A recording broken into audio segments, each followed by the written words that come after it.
vamos voltar para a política, né, Thaís? Vamos voltar para a política. Marcos Rodrigues está aqui, Tiago Gomes está aqui. A gente desencontra, se encontra e chama vocês. Está tudo certo. Quais são as novidades para hoje? Bom dia. Muito bom dia para você, Thaís. Bom dia, Ragi. Sempre um prazer levar o melhor da informação para você. Muito bom dia também, Tiago Gomes, já aqui comigo para mais uma manhã de informações, né? Olha, a gente tem acompanhado aí essa dança das cadeiras, né? E é fundamental mostrar para você como é que ficou a composição partidária aí na Câmara Municipal após esse período das filiações, né? Tem aquela possibilidade ali de ter a oposição ter aumentado ou não. O fato é que o ex-prefeito JHC deixou ainda um cenário de maioria para o seu sucessor, né, o Rodrigo Cunha. Mas é bom entender, né, Tiago, como é que fica essa dança das cadeiras. Você tem acompanhado, se sabe aí que o PSDB agora deverá viver a fase do PL lá atrás, né? Essa é a principal mudança? Bom dia para você. É a principal mudança, Marcos. Bom dia para você, bom dia a todos que estão acompanhando a gente, a Thaís e também ao Ragi. Olha, a gente ficou acompanhando ontem, ficou de olho na sessão na Câmara de Vereadores aqui de Maceió, para entender exatamente como é que ficou a questão dos partidos políticos. Quando eu falo isso é porque houve uma modificação muito significativa de composição partidária na Assembleia Legislativa. Teve uma mudança simples lá na Câmara Federal, nós tratamos ontem aqui nesse quadro de política aqui no Bom Dia Alagoas, mas na Câmara de Vereadores ainda havia um impasse em relação aos partidos políticos. Como é que ficaram então, como é que ficou então a composição do PSDB, do PL, depois dessas mudanças aí nesse período de filiações, tá? Nós fizemos um print, né, aquele congelamento da imagem do momento da transmissão da sessão de ontem à tarde. E aqui a gente tem uma ideia exatamente de como é que está a composição partidária por lá, tá? Então, nós temos os vereadores do PL, são 8 vereadores, tem 11, né? 11 vereadores do PL.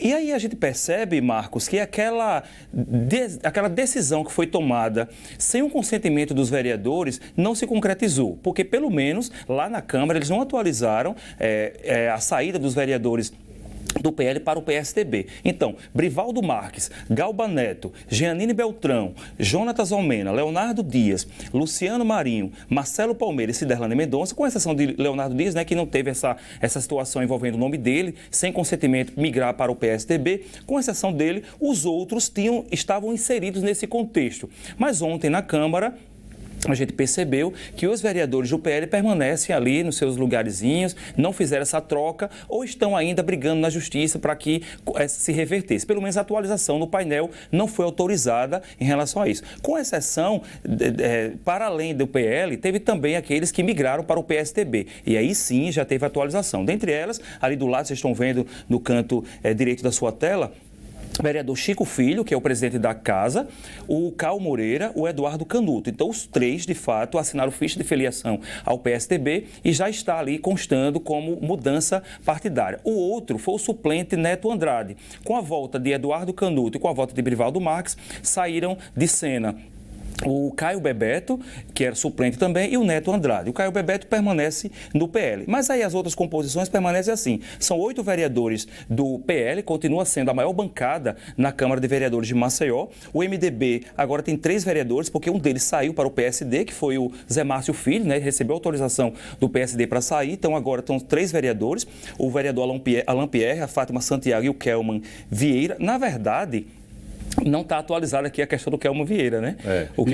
Nem também aqui que eu estava olhando do Aldo Loureiro, porque ele não está mais no PDT. Ele então, há um impasse, parece que ele voltou, não quis sair do PDT justamente por causa desse impasse da perda de mandato. Ele acabou de enfrentar um processo, né? Um processo de fraude à cota de gênero, fraude à cota de gênero para a chapa proporcional do PDT. Aí ele conseguiu vencer no Tribunal Regional Eleitoral e talvez ele não quis mais entrar no embate jurídico nesse sentido. Então, falta atualização aqui ainda do Kelman Vieira, que passou para o PSDB, tá?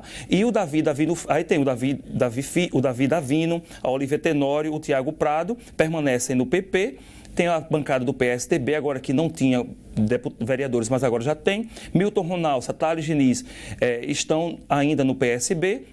Rui Palmeira, e agora recebeu o reforço de Zé Márcio Filho, ambos no PSD, Charles Ebert do PCdoB, Aldo Loureiro PDT, Samir Malta do Podemos, aí vem a bancada, a Tecanema do PT, a Silvânia Barbosa Solidariedade e o Davi Empregos, né, Davi do Emprego do União Brasil. Então essa foi a composição, pelo menos de momento, com o único detalhe aí da questão do Kelman Vieira e do Aldo Loureiro, vamos ficar observando para saber se eles vão realmente fazer essa mudança partidária.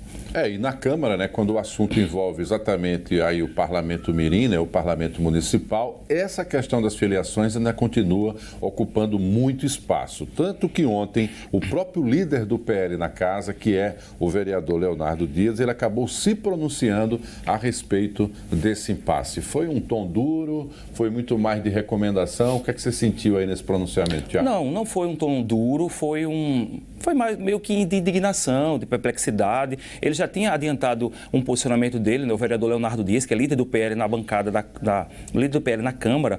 Ele já tinha se pronunciado nas redes sociais que tinha recebido com perplexidade essa denúncia dos vereadores de que alguns tinham sido migrados do PL para o PSDB sem o consentimento. Mas ele falou também sobre a suposta carta de anuência que teria sido dada pelo ex-prefeito JHC aos vereadores do PL antes de deixar de ser destituído do cargo de diretor do diretório executivo do partido aqui em Alagoas.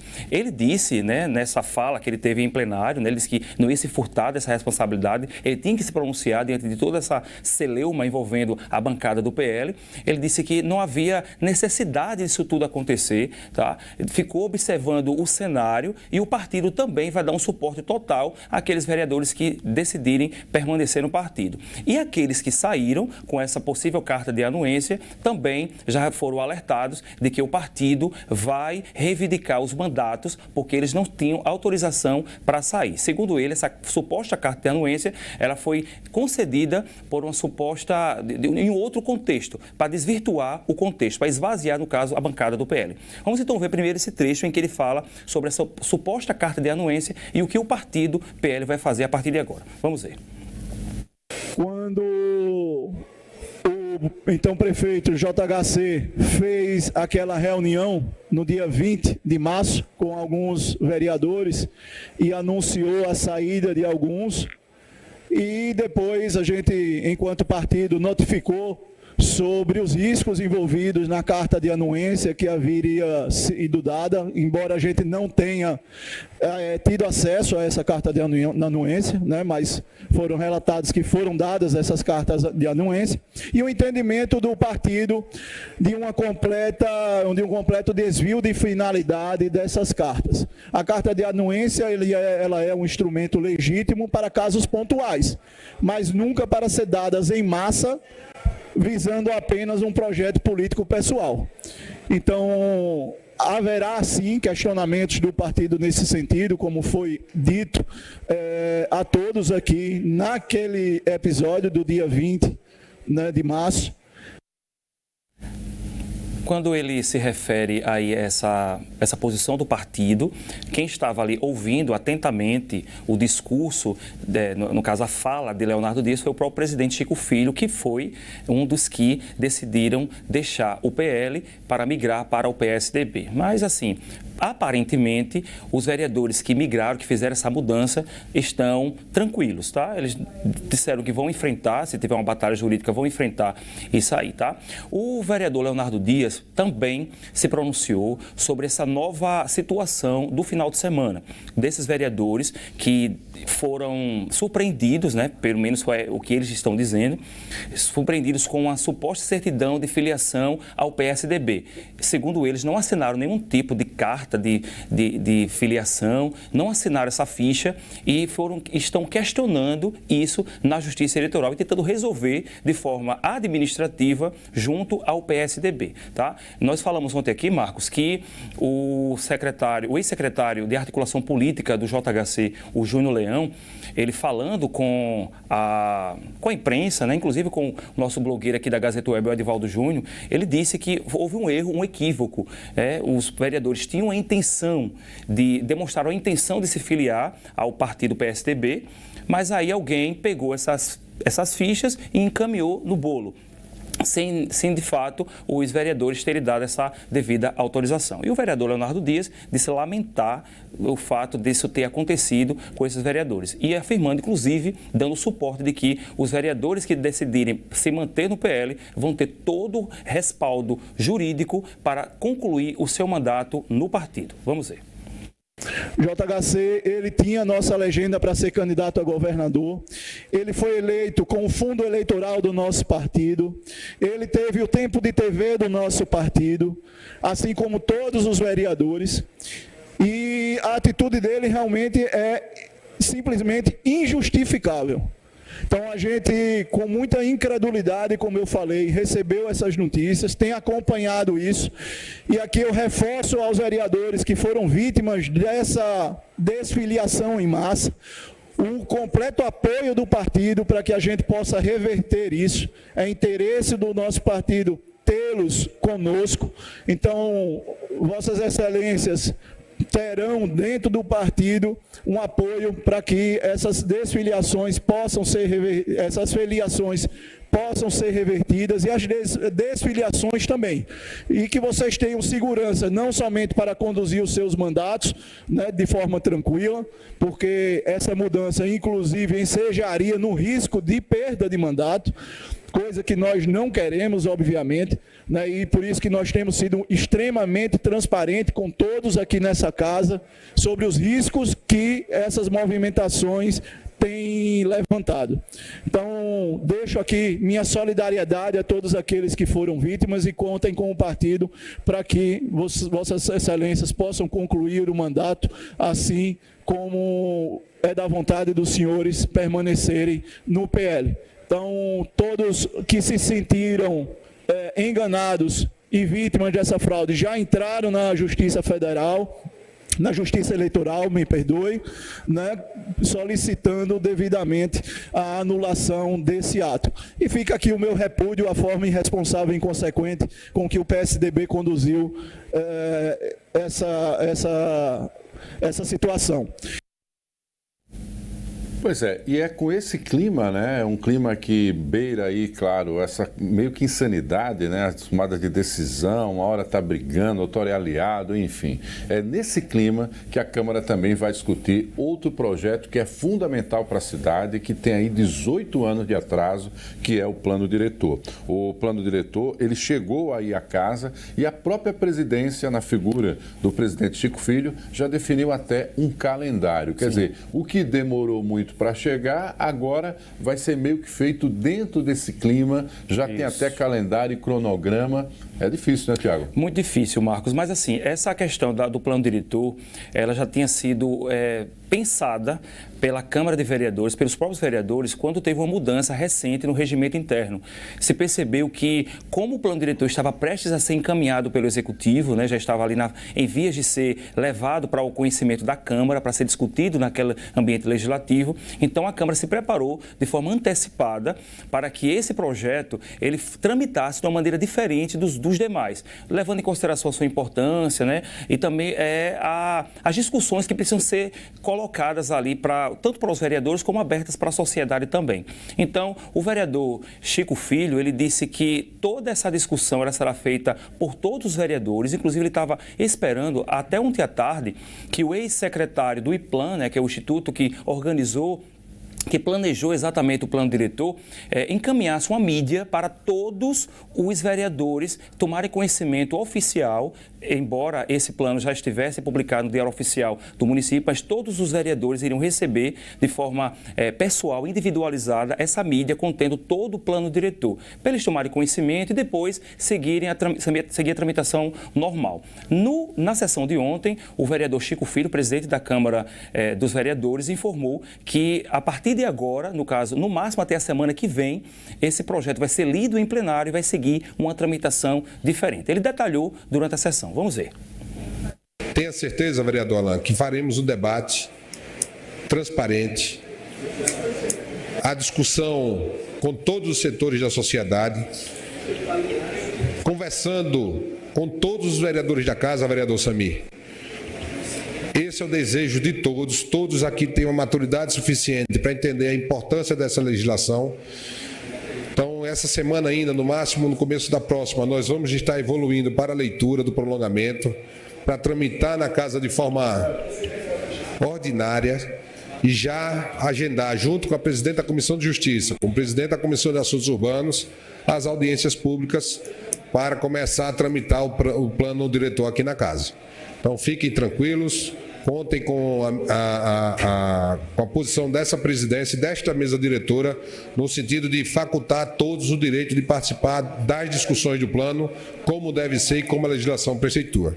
Será feito um comunicado oficial ao presidente da Casa para que vá ao Diário Oficial, mas já aqui adianta aos membros da Comissão de Assuntos Urbanos, nesse primeiro momento, a nossa primeira reunião para ainda essa semana, sairá no Diário Oficial, acredito que amanhã ou quinta-feira, já a convocação para que nós possamos já nos debruçar sobre o plano diretor e todos tenham conhecimento e depois, sim, trazer para os demais vereadores também o convite da Comissão de Assuntos Urbanos para que todos possam participar dessa Constituição.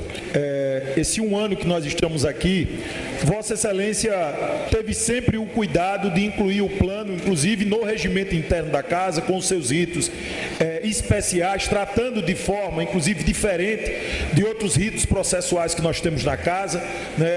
A mesa diretora, através da Escola Legislativa, inclusive, ideia nossa, nenhuma das discussões com o Antônio, com o secretário, possibilitou, naquele momento, uma capacitação para assessoria e vereadores da possível minuta do plano diretor. Acho até importante, se possível, até com a Comissão de Assuntos Urbanos, presidência desta Casa, uma breve explicação do secretário Antônio sobre o plano diretor, que agora de fato já existe para esta Casa, para que aí, a partir daí, a gente possa fazer o entendimento mínimo, o pontapé inicial de toda a discussão do plano diretor. Mas sempre dizer que sobre a sua presidência, você sempre teve este olhar, mesmo que um olhar, já divergimos aqui em plenário sobre o posicionamento do plano, mas sempre preocupado que a gente pudesse ter um plano diretor e que esse fosse o papel da Câmara, e agora esse papel está com a Câmara de Vereadores. Pois é, e a única coisa que a gente já pode antecipar para você, essa palavra da moda, o spoiler aí sobre o plano diretor, é que ele tem um ordenamento territorial e proíbe o uso habitacional e econômico das áreas afetadas pela Braskem. Talvez isso seja um avanço importante, Tiago? Porque havia algum tempo essa dúvida, isso virou fake news, de que poderia, obviamente, ali ser construído um condomínio de luxo, aí sob o comando da Braskem. Mas pelo menos agora, em termos de plano diretor, essa proposta não vai existir jamais, Isso foi apresentado pela Prefeitura. Existia esse mistério de como a Prefeitura, como o município iria opinar, se posicionar em relação aos bairros afundados, mas aí está muito claro, pelo menos no texto enviado à Câmara. Isso, claro, pode ter alguma emenda ali parlamentar que possa modificar. Eu acredito que não, por causa da pressão mesmo da população, de tudo. São 5 bairros que estão em processo de afundamento e tal. Nós temos aí imagens mostrando que a tragédia ambiental é a maior da América Latina, tá? Então, o município, ele fez o dever de proibir, no caso, a Braskem de utilizar o solo para fins comerciais e fins residenciais. Ou seja, não há uma possibilidade, pelo menos da parte do município, para que aquela área seja liberada para a Braskem, para que seja utilizada para fins comerciais, no caso, prédios, espigões ali, que possam modificar o cenário daquele espaço, tá? Mas nós trouxemos também, Marcos, uma cartela resumindo exatamente esses pontos em relação aos bairros afundados, tá, da Braskem, da questão do ordenamento territorial e que envolve diretamente a mineradora, tá? Inclui os impactos da Braskem no planejamento urbano, ou seja, reconhece, o plano reconhece que os impactos que a mineração teve naqueles bairros afundados, cria uma zona de monitoramento e reparação. Esse é um item muito importante, que é para monitorar ininterruptamente esse uso do solo e também a reparação desse ambiente degradado. Também essa proibição do uso residencial e econômico, que já falamos aqui, liberação apenas para ações públicas com garantia de segurança, monitoramento contínuo do solo e da subsidência, no caso do afundamento, preservação da memória urbana e patrimônio cultural.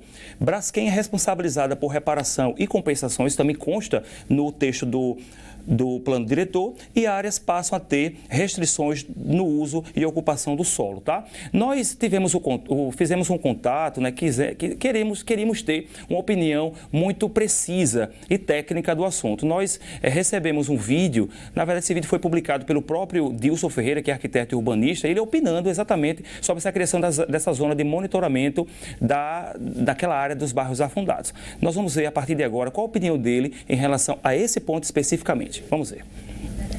Gente, hoje foi publicado o plano diretor, né? Está todo mundo aí lendo, né? Os parlamentares, a população, os grupos, lendo o projeto de lei que o JHC encaminhou para a Câmara. É um projeto discutido pela população. O que é que eu destaco em relação às áreas afetadas? Existe o artigo 92 e 93, né? Todo mundo até comentou aqui nas publicações, que diz que a região dos bairros afetados, tá? Os 5 bairros afetados, está lá no plano diretor, no novo plano diretor, como zona de monitoramento e reparação. Vamos lá. É isso que eu quero destacar aqui, tá? Que esse ponto eu estou detalhando bastante. Tem outros pontos, mas esse é muito importante. Quando a gente tem uma zona de monitoramento e reparação, significa 2 coisas. Está lá escrito no plano diretor. Zona de monitoramento e reparação. Se é uma zona em monitoramento, eu tenho que ter uma base de dados que mostre para a população o que está sendo monitorado, quem está monitorando, quem está com esses dados, onde esses dados têm que estar colocados. Eu tenho defendido isso bastante, desde o início desse problema, né, dos bairros afetados, né, desse crime ambiental, de que tem que ter clareza no monitoramento, tem que ter dados abertos. A população, principalmente as pessoas afetadas, tem que ter acesso aos dados. A Defensoria Pública tem trabalhado bastante, tem pedido dados e tem sido negado. É um momento importantíssimo, preste atenção no que eu estou dizendo, de colocar no plano diretor da cidade de Maceió, um novo plano, onde tem uma zona de monitoramento e reparação, se colocar um artigo chamado Sistema Municipal de Monitoramento dos Bairros Afetados. Ou seja, a gente tem que ter um sistema de dados abertos, onde as pessoas entrem, entendam, saibam como é que está a mina X, Y, Z, enfim, tem que ter clareza. Então, é o momento de a população pressionar a prefeitura, pressionar a Câmara, para que tenha dentro do plano diretor, já que colocaram como uma zona de monitoramento e reparação, a gente colocar lá dentro o artigo nesse plano diretor, nessa revisão, nesse debate que vai ter na Câmara, tá? Colocar um artigo chamado Sistema Municipal de Monitoramento dos Bairros Afetados. E todas as informações da mineradora, da Defesa Civil, sejam colocadas lá para que a universidade tenha acesso, as pessoas tenham acesso, os advogados tenham acesso, os afetados tenham acesso e todo mundo tenha acesso. Para que, se é uma zona de monitoramento, tem que ter os dados do monitoramento. Então, é isso que eu queria colocar aqui, pelo menos nesse primeiro momento, do que eu estou lendo. Tem mais pontos que eu vou colocando aqui ao longo do tempo, tá? Pois é, o Dilson é um dos maiores estudiosos, né, desse tema, é uma das pessoas que mais tem cobrado o plano diretor, já participou de audiências à época convocadas aí por vereadores, né, meio que numa espécie de preparação, e por ser um arquiteto e urbanista conhece muito a legislação, então por isso que quer garantir que esse plano diretor ele tenha realmente essa característica. O Tiago vai continuar monitorando, né, a gente tem que agradecer a sua presença, novidades a partir de amanhã, né, Tiago? Então, com certeza. A gente devolve para você, Thaís Cavalcante e Ragi Torres, você vê aí que o debate lá na Câmara vai ser acirrado, né? Principalmente depois dessas mudanças aí partidárias e agora esse tão sonhado plano diretor que tem aí um déficit muito grande. Até amanhã, minha gente. Obrigado pela audiência também. Tchau. Viu, por atualizar para a gente, né? Tudo que está rolando aí, os bastidores da política aqui em Alagoas. É isso. Valeu, rapazes. Até amanhã.